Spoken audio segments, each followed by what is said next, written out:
Rusiyaya Ukrayna müharibəsi ilə əlaqədar tətbiq edilən beynəlxalq sanksiyalardan sonra Ermənistanın xarici ticarət dövriyyəsində qəfil yerindən oynama və sıçrayışla yüksəliş qeydə alınmaqdadır. Bunu Economics Beynəlxalq İqtisadi Araşdırmalar İctimai Birliyinin sədri Fikrət Yusifov Ermənistanın şübhəli ixal-ixrac əməliyyatlarının iqtisadi təhlilinə dair brifinqdə dedi. Onun sözlərinə görə Rusiyanın Ukraynaya qarşı müharibəsinin əsas maliyyə qaynaqlarından biri Ermənistan üzərindən apardığı ixal-ixrac əməliyyatlarıdır. Ermənistanın ixal-ixrac sxemləri göstərir ki, bu ölkə məhsullarının ixal və ixracı adı altında əslində Rusiyanın Ukraynadakı hərbi əməliyyatları üçün zəruri olan məhsulları digər ölkələrdən ixal edərək, sonradan onları başqa məhsul adları altında Rusiyaya ixrac edir. Rusiyanın bilirsiniz, böyük təbii ehtiyatları, təbii resursları var.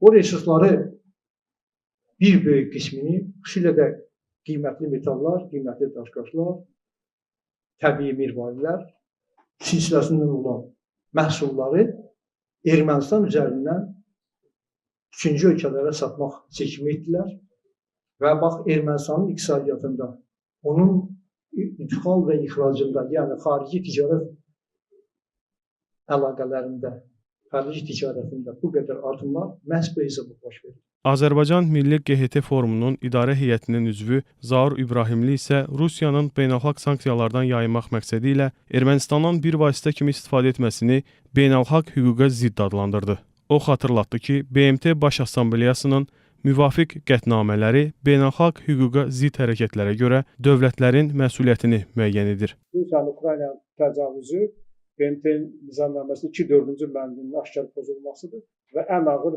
beynəlxalq hüquqda ən ağır təsbit edilmiş ən ağır cinayət.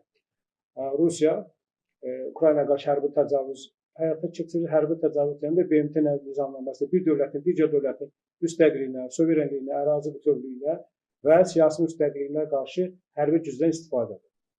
Bu hal-hazırda Ermənistanın Rusiyaya sanksiyadan yayınmaqda kömək eləməsi məhz elə bu maddənin tələblərinə nəzər salsaq, təcavüzkara birbaşa və dolayısıyla yardım.